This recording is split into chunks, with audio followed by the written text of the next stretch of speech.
The American Egyptian Women of Influence podcast aims to be the American Egyptian culture podcast of choice.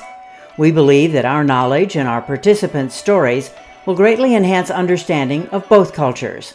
I'm Karen Leggett Aburaya. Iman Moussa will deliver, meet you curbside, or invite you in to her vegan restaurant in Clarksville, Maryland, not far from Baltimore. Koshery by Misteka. Born and raised in Cairo, Iman graduated from the American University in Cairo with degrees in public relations and journalism. She worked as a medical interpreter at Johns Hopkins University for several years and then started her restaurant. So how did you go from a PR degree at AUC to creating and running a restaurant just in time for a pandemic? That's a great question. And when I look at it, it's not very different. PR requires connections and people and communication. And I think nothing does that better than food. So, they always say food brings people together. That's very true. So to me, it seems like my dad always wanted me to be an anchor and on TV, and I did it my way. Anchor in a restaurant. Yes. So I enjoy the part where I get to meet a lot of customers and communicate in different ways. Now, before you had the restaurant, you were Misteka, a wholesale distributor. But tell us about Misteka. Why did you call your company that, and what is it? So Misteka started because I moved into the States when I was 35.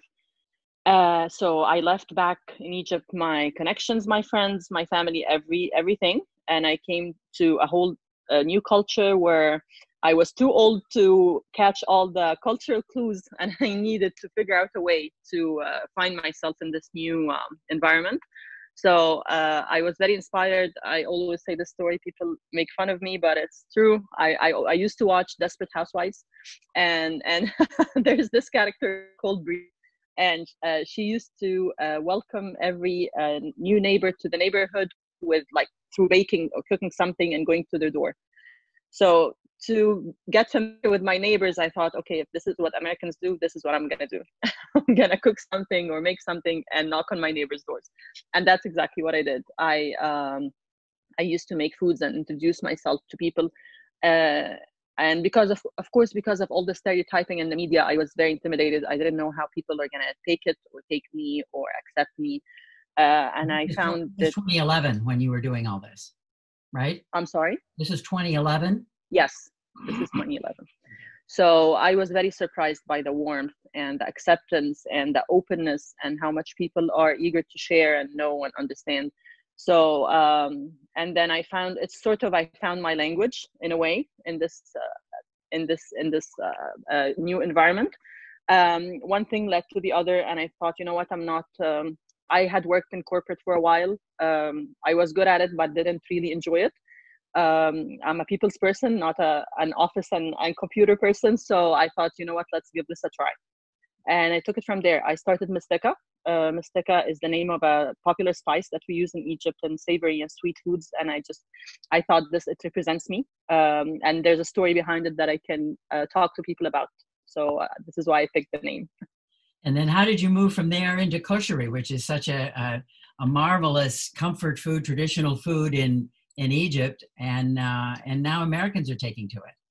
Yeah. So I started, as you mentioned, as a wholesale company. I started with desserts because I did not grow up. For me, cupcakes and waffles and pancakes were not my type of dessert. So I naively thought that I can introduce this new culture to my desserts and how amazing they would be fascinated with it. And I did. I started with making desserts that are very popular in Egypt. And I learned very quickly that people relate to food because of the connections that they make with food. So although they enjoyed my desserts, of course, the cupcakes and the waffles and all of the stuff is going to always be their first choice.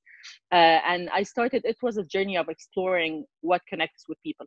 I kept doing different products and changed a lot of them, developed a lot of them. And then through my 2 years, I saw the market shifting from all the sugars and high fat and all of this stuff to more soulful, healthful foods. And it got me thinking, why am I so hooked to the desserts that are not originally Egyptian? A lot of it was French because, Egyptian desserts are very inspired by the European and French desserts.